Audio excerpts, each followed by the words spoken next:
Números capítulo 21 e o versículo de número 6. Números capítulo 21, versículo 6.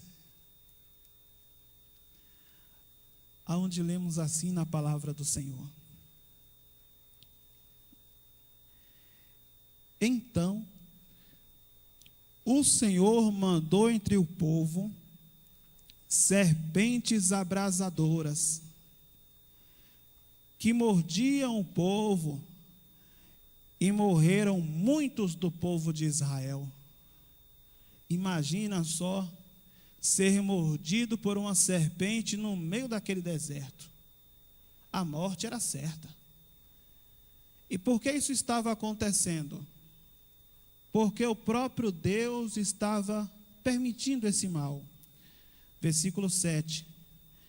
Veio o povo a Moisés e disse: havemos pecado, porque temos falado contra o Senhor e contra ti. Ora, ao Senhor que tire de nós as serpentes. Então Moisés orou pelo povo. Eles estavam passando por isso por causa da desobediência, por causa da rebeldia. E Moisés orou por aquele povo. E o que aconteceu depois? Versículo 8. Deus, que sempre é misericordioso, trouxe uma solução para aquela situação, para aquele mal. E disse o Senhor a Moisés: faze uma serpente abrasadora, põe-na sobre uma haste, serpente abrasadora ou serpente de bronze, ponha sobre uma haste, uma madeira, para erguer bem alto, e será que todo mordido que a mirar viverá. A serpente mordia o povo no deserto, aquela serpente do deserto, que é um perigo. A serpente do deserto, ela tem a cor daquela areia. A pessoa não vê, quando ela vê, já recebeu o bote. Então, as pessoas recebiam aquele bote, a morte era certa. Então Deus diz: faz uma serpente de bronze, coloca num lugar alto. Quem olhar para aquela serpente, naquela madeira, naquele lugar alto, será salvo. E fez Moisés uma serpente de bronze e a pôs sobre uma haste. Sendo alguém mordido por alguma serpente, se olhava para a de bronze, sarava. Amém? Põe a mão sobre o seu coração, feche os seus olhos. Vamos falar com Deus. Senhor meu Deus e Senhor meu Pai Todo-Poderoso, fala com cada vida que está aqui, fala a cada coração. Vamos participar da Santa Ceia do Senhor Jesus, aqui na Igreja do Senhor Jesus Cristo em triunfo, nesse domingo abençoado. E que o Senhor venha falar a cada vida que está aqui através dessa palavra, em nome do Senhor Jesus. Amém e graças a Deus. Diga graças a Deus, diga glória a Deus, e pode aplaudir bem forte a palavra de Deus. Graças a Deus. Se uma pessoa hoje é picada por uma cobra, ela corre um sério risco de morrer. Imagina naquele tempo. Hoje, nos nossos dias, é um perigo. Alguém aqui já teve um parente, ou você mesmo já recebeu um ataque de uma cobra? Já recebeu? Uma pessoa da família. E chegou a salvar, correram para o hospital? Quase morreu. Não acreditava. Aí tomou o soro. 5 dias tomando o soro. E quase que morre. Era a irmã da senhora. A irmã da senhora. Veja, nesses dias de hoje, na cidade, com o hospital, é como a dona Lutz falou ali, é um perigo. Imagina no meio do deserto. Tem hospital no deserto? Tem a ambulância? Tem um médico? Quem recebesse aquela picada ali, já era. Era só esperar a morte chegar. Era só esperar a morte chegar. No nosso país, no Brasil, tem uma ilha que é lá no Rio de Janeiro. É uma ilha onde as pessoas falam que é a ilha mais perigosa do mundo. Por quê? Porque lá é cheio de cobras. Eles chamam aquela ilha de Queimada Grande, ou Ilha das Cobras, no Brasil. E esse lugar é tão perigoso que as pessoas não podem ir lá.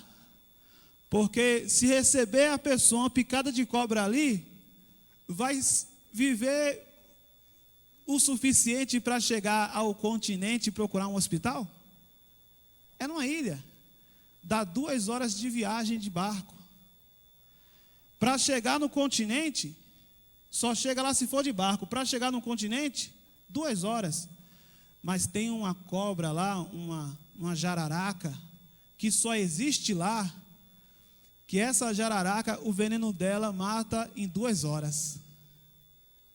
Então, quando os cientistas vão lá para poder recolher essas cobras, para extrair o veneno e fazer o soro, porque o soro que salva vidas vem do veneno da própria cobra, e eles precisam ir lá nessa ilha, são as únicas pessoas que estão autorizadas a ir lá nessa ilha.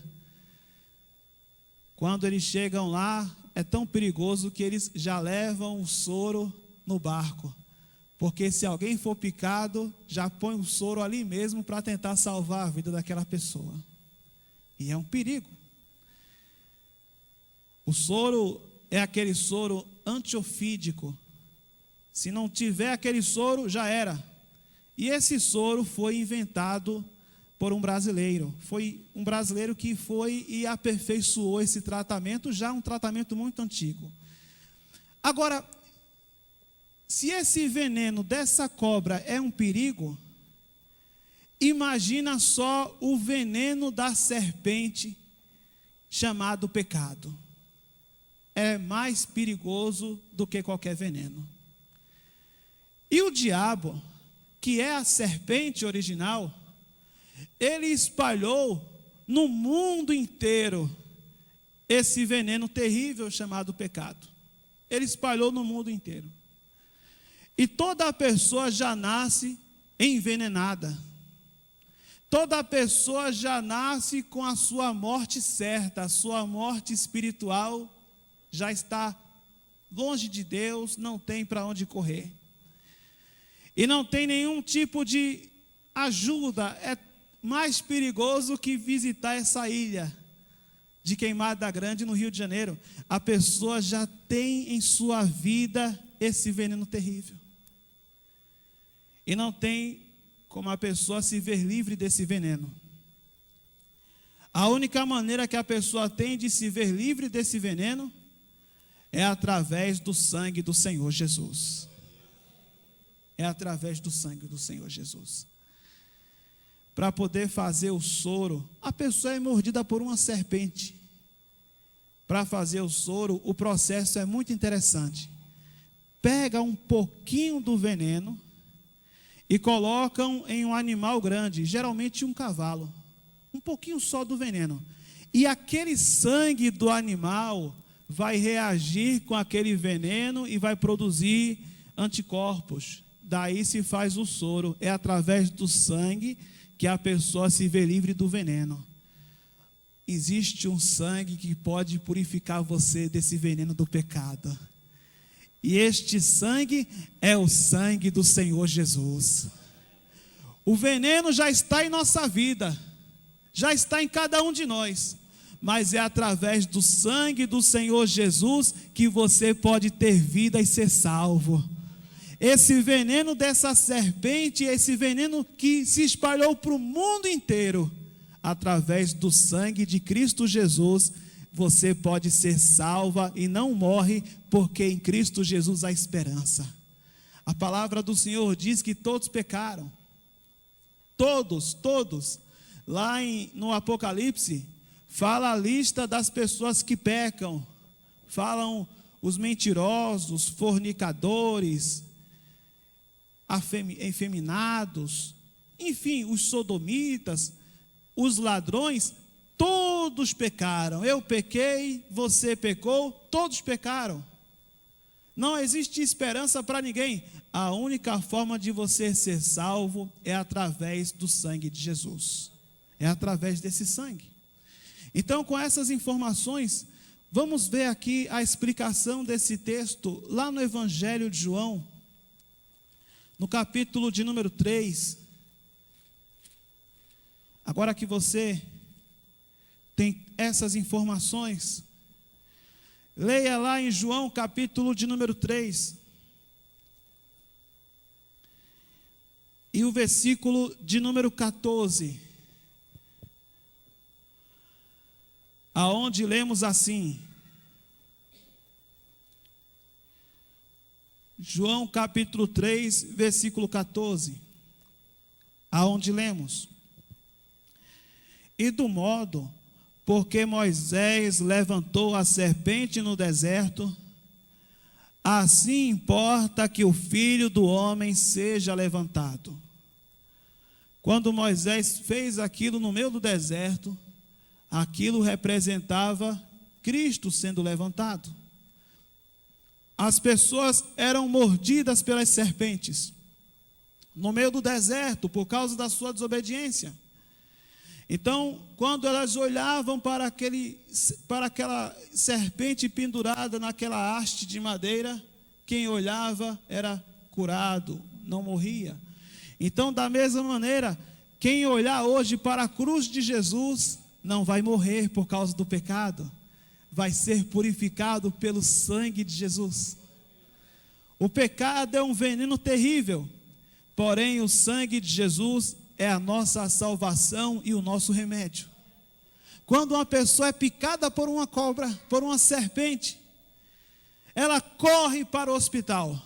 E por isso você chega no hospital, tem aquele monte de cartaz de tipos de cobras, e aí o médico diz: como era a cobra que te mordeu? Ah, era essa aqui, vermelha, preta e branca, cobra coral. Já tem um soro para poder entregar para aquele médico, para que aquela pessoa receba na veia e viva. E não tem outro tratamento. Só existe esse tratamento. Não tem outro. Da mesma maneira, a única coisa que pode te salvar do veneno do pecado é o sangue de Jesus. Não tem outro. E a pessoa tem que correr para Jesus o quanto antes, para não morrer sem salvação. Para não morrer em seus pecados, ela tem que correr para o Senhor Jesus. Então, todo aquele que olhar para a cruz de Jesus, esse é salvo dos seus pecados. Versículo de número 15. Para que todo que nele crê tenha a vida eterna. Como Moisés levantou aquela serpente no deserto, Cristo também foi levantado e hoje vivemos em um deserto espiritual. Todos nós estamos envenenados e temos que olhar para Cristo para que todo que nele crê tenha a vida eterna. Versículo 16. Porque Deus amou o mundo de tal maneira que deu seu Filho unigênito para que todo que nele crê não pereça, mas tenha a vida eterna. Todo o seu sangue foi entregue para a salvação de todas as pessoas.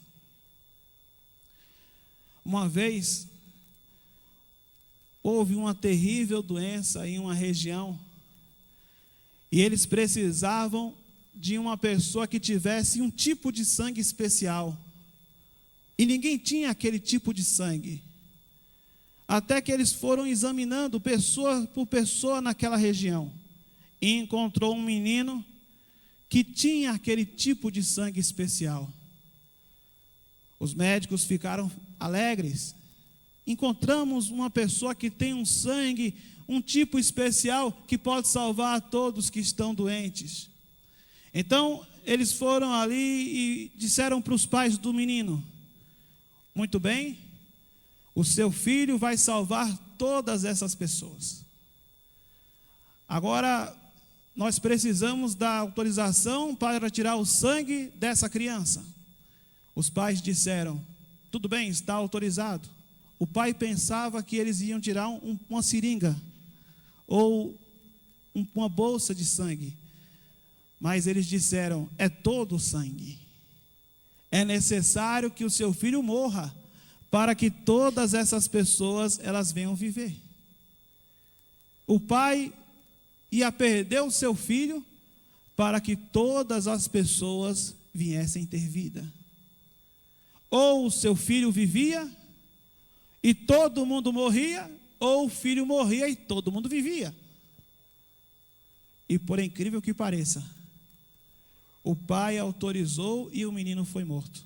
E foi retirado, removido todo o sangue daquele filho.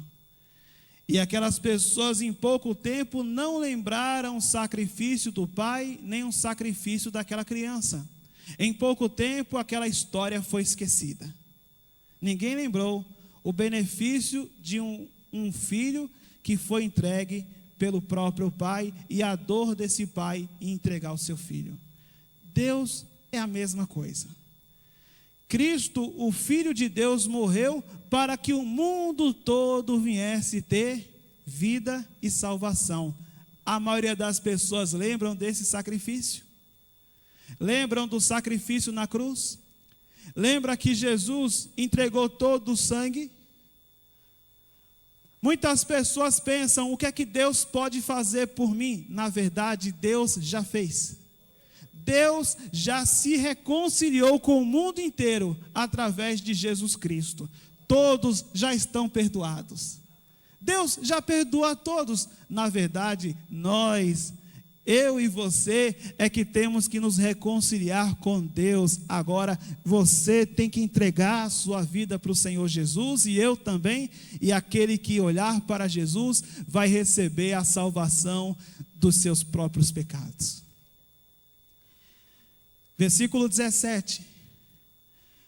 Porquanto Deus enviou o seu Filho ao mundo, não para que julgasse o mundo, mas para que o mundo fosse salvo por ele. Através do sangue de Jesus, todo mundo é salvo. Quem nele crê não é julgado. E o que não crê já está julgado, porque não crê no nome do unigênito Filho de Deus. Se você olhar para Cristo e olhar para a cruz, você será salvo de todo o veneno do pecado, e você irá viver a vida eterna com Deus. Pode aplaudir bem forte ao Senhor Jesus. Fique de pé, por favor. E aplaude mais ao Senhor Jesus.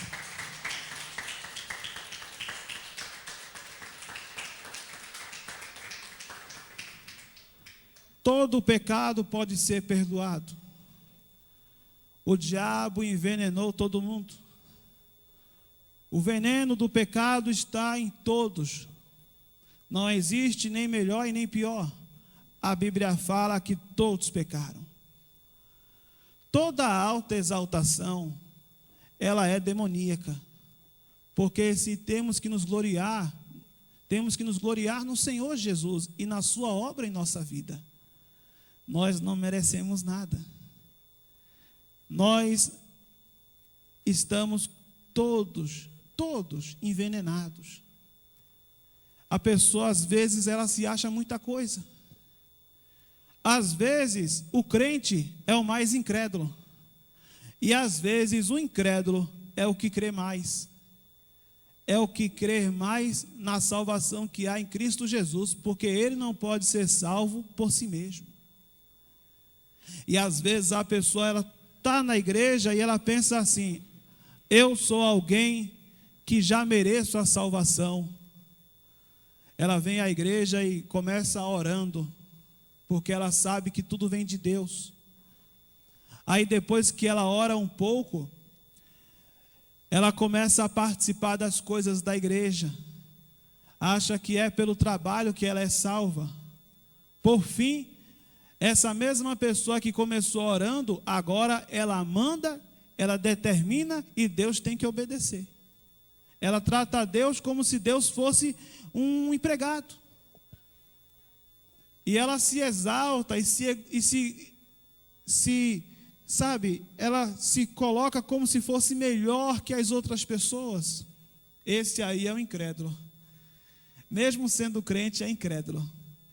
A Bíblia fala de 2 homens que oravam. Um batia no peito e dizia: tem misericórdia de mim que sou pecador. Ele era o quê? Ele reconhecia: eu estou envenenado. O pecado está na minha vida. Eu sou pecador. Tem misericórdia de mim. E o outro orava, erguia os olhos para o céu e dizia: eu não sou como esse homem pecador. Eu sou bom. Eu sou o máximo. Eu sou um santo. Eu sou um evangélico. Eu sou crente da igreja A, da igreja B, da igreja C. Isso salva alguém? Aí a pessoa, ela começa orando, depois ela já exige de Deus, depois ela segue um líder e o líder dela passa a ser Deus. E aí ela perde completamente o propósito do evangelho. O evangelho é isso que eu estou falando para você. Todos nós somos pecadores, mas se você olhar para a cruz, você será salvo. Se você olhar para Jesus, você será salvo. Você não é salvo porque você trabalha na igreja, ou porque você segue uma liderança, ou porque você determina e Deus faz. Você é salvo quando você diz: eu sou pecador e eu recebo a salvação que há em Cristo Jesus. É simples assim. Então, por essa porta, qualquer um pode passar.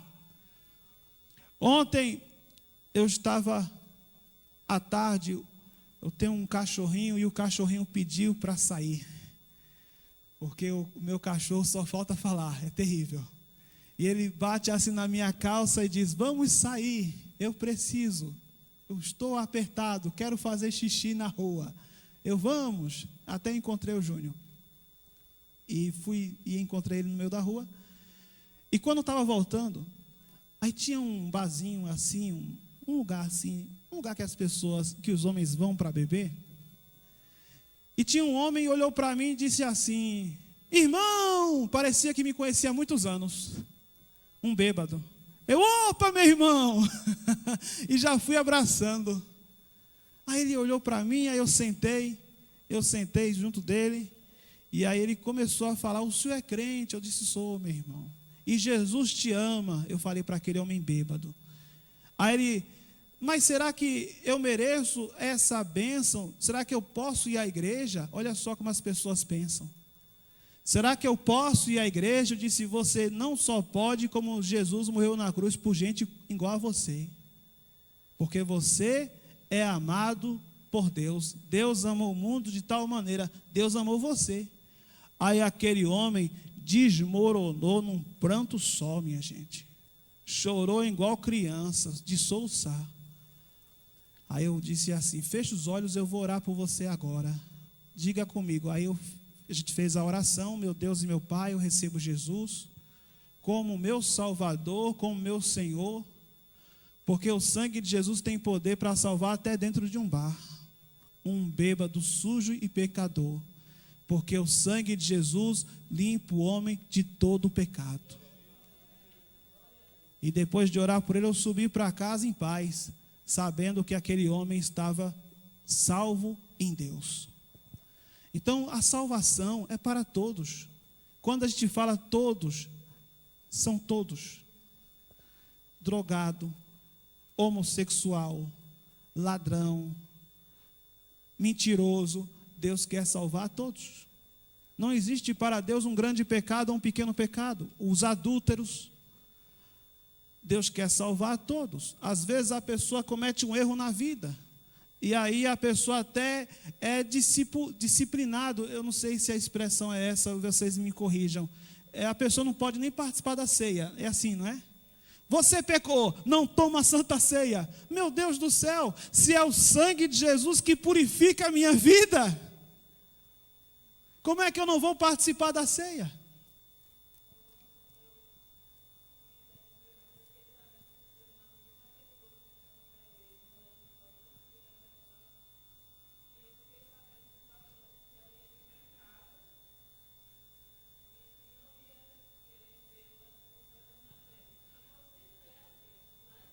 Isso foi quem? Foi eu? Ah, meu Deus do céu. Já pensou? Isso foi uma pessoa que ficou com depressão. Eu vou só repetir para poder pegar a gravação aqui. Que o pastor disse para ela assim: você tem depressão, não vá à igreja. Foi isso?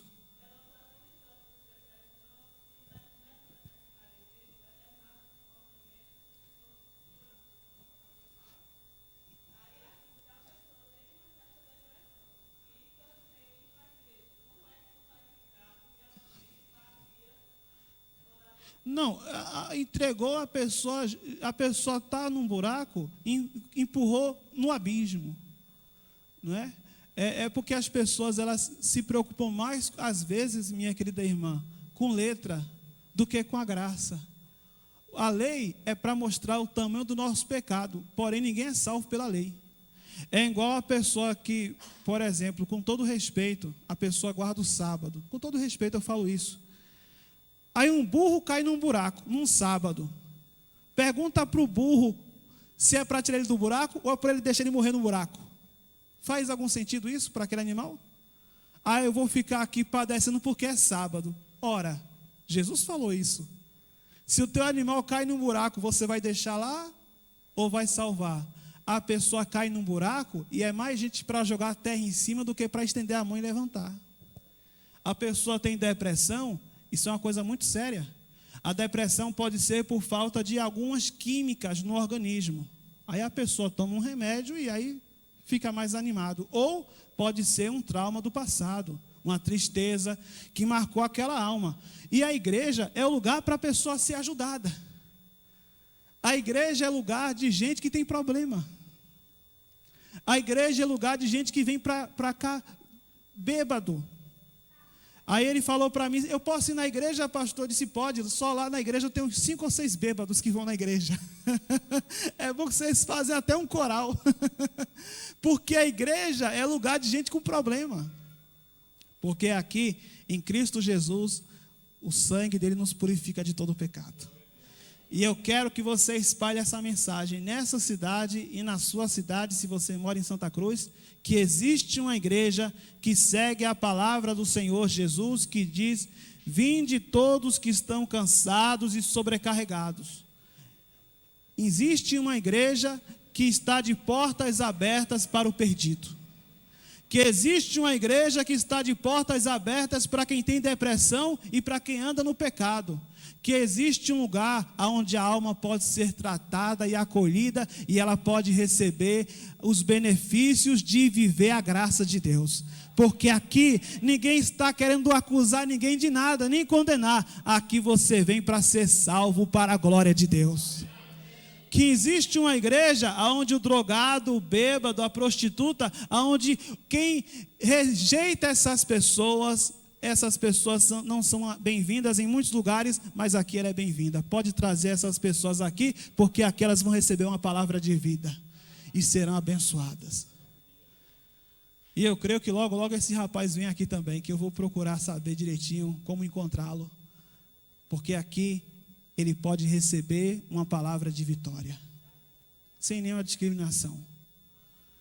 Eu não tenho nenhum problema em ter um drogado na igreja, um bêbado na igreja, um gay na igreja. Não tenho nenhum problema nisso, não. Jesus não tinha problema com essas coisas. Sabe a única coisa que escandalizou Jesus? A única coisa que escandalizou Jesus foi o religioso falso, Porque não tem pecado pior do que aquele que se põe diante dos outros como uma boa pessoa, um santo que tem um título e por trás é uma pessoa cheia de iniquidade. Esse é o pior pecador que tem. O religioso falso, o falso profeta. Esse aí Jesus não tolera. Vou falar sobre isso domingo que vem. Mas outra coisa, pastor, meu filho é gay, traz para a igreja. Jesus ama ele também. Meu filho usa droga, traz para a igreja.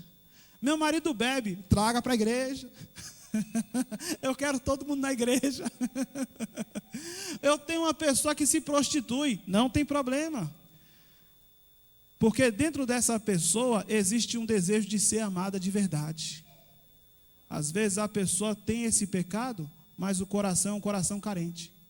Só Deus é quem sabe a história de cada pessoa e o que levou a pessoa a fazer aquilo, não é verdade? Eu posso julgar? Deus é quem sabe o que está no coração de cada um, o que está no coração dessa pessoa. Então nosso papel é pregar o evangelho. Cuidar da alma é com Jesus. Não podemos fazer o papel de Deus. Isso aí que a irmã falou é muito sério. Tem muito pastor que quer fazer o papel de Deus na vida de uma pessoa. Proibir a pessoa de tomar a Santa Ceia. A Bíblia fala, examine-se, pois, o homem a si mesmo. Quem é para examinar? É o pastor? É cada um. Então são questões que estão na palavra de Deus, mas a gente já ouviu errado tantas vezes que acabou aceitando o erro. Por isso que a palavra diz, não é? Conhecereis a verdade e a verdade vos libertará. Diga para essa irmã, dona Helena, que ela é bem-vinda aqui. Ela pode vir com a depressão dela. Porque a palavra de Deus fala que tinha um profeta chamado Jeremias, que ele teve depressão. Que ele estava tão triste e angustiado, mesmo assim ele era de Deus. A Bíblia fala que teve um chamado Elias, que estava tão triste, tão apavorado, tão angustiado, e mesmo assim Deus falou com ele. Que Deus também fala com os depressivos. Glória a Deus por isso, amém? Que em Cristo Jesus você é aceito do jeito que você é. E Ele conhece as tuas fraquezas e Ele traz paz à tua alma. Ele traz serenidade ao teu coração. Ele traz descanso para a tua alma, para você ir se santificando na graça de Deus. Está no pecado, mas Deus vai tirar isso de você para a glória dEle. Na paz, aos poucos, sem pressa, tratando a tua alma, sem violência, não é nem com força, nem por, mas é pelo Espírito de Deus. O Espírito de Deus é paz. Jesus recebeu o Espírito Santo, foi uma pomba, o símbolo da paz. As coisas de Deus são naturais, na paz, não é nada forçado, não é nada obrigado. As coisas de Deus são assim, é como a água, o amor sempre encontra um caminho. As coisas de Deus é assim, Deus vai colocando cada coisa no seu lugar. Esse é o nosso Deus. Tudo o que você tem que fazer é descansar nele. Põe a mão sobre o seu coração, feche seus olhos. E aqui não tem ninguém que vai ficar disciplinado, amém? Amém, povo de Deus. E aqui também não tem nada de roupa, nenhuma restrição, nada disso. Nada disso. Nem assim, homem de um lado, mulher do outro. Isso só atrapalha. Porque em Cristo Jesus somos todos irmãos. Será que a gente é tão fraco que não pode nem ficar um homem perto de uma mulher? Que fé é essa? A gente ainda é tão dominado, tem que separar os homens das mulheres. Isso mostra, por trás disso aí, isso mostra até uma espécie de desejo. Não adianta a pessoa fazer essas coisas. Os irmãos, mesmo de longe, se um quiser olhar para o outro, vai olhar. É ou não é, pessoal? Não adianta nada disso. Ou será que nesses lugares não tem adultério? Tem em todo lugar. Não é verdade? Às vezes até piora. Porque é tanta exigência. Aqui na nossa igreja a gente não exige nada. Amém? Você é livre para servir a Deus. Aqui ninguém quer saber da tua vida. Isso é muito importante dizer. O que você faz da sua vida é problema de quem? É problema seu. Pastor não tem nada a ver com a tua vida pessoal, não. É você e Deus. Ficar investigando você. Pastor, já tem muitos problemas para resolver. Se eu cuidar da minha própria vida, já é uma bênção. A Bíblia fala, cuida-te de ti mesmo e da doutrina. Primeiro eu cuido de mim. O obreiro está sempre acima da obra. O obreiro é mais importante que a obra. Cuida-se primeiro do obreiro, depois da obra. Cuida-te de ti mesmo. Não é cuida da vida do outro, não, é cuida-te de ti mesmo. Tem muita gente que inverteu isso aí, cuida da vida dos outros, e esquece da sua vida e acha que isso é obra. Cuida-te de ti mesmo. Não é ficar preocupado com a vida de ninguém, não. Cuida-te de ti mesmo. E da doutrina, que é o ensinamento da palavra. Amém? Eu tenho muitas coisas ainda para falar para vocês, mas as horas já estão se passando. Põe a mão sobre o seu coração, feche seus olhos. Senhor meu Deus e Senhor meu Pai Todo-Poderoso, abençoa, meu Deus, cada vida que está aqui, que esse veneno do pecado, através desse soro, através do sangue de Cristo, que vai nos lavando, vai nos purificando, vai tirando esse mal da nossa alma, vai tirando esse mal da nossa carne, vai nos tranquilizando, nos trazendo a paz, a serenidade. Vamos descansando no Senhor, e o Senhor vai nos limpando através do sangue. Não é através da liderança, não é através da igreja, não é através da placa. O nome é o nome do Senhor Jesus. Esse é o nome que está acima de todo nome. Esse é o nome que pode mudar e muda a vida das pessoas. Então que o Senhor venha, meu Deus, fazer essa obra no coração de cada um, venha limpar, venha purificar, venha fazer essa obra maravilhosa. Diga assim, meu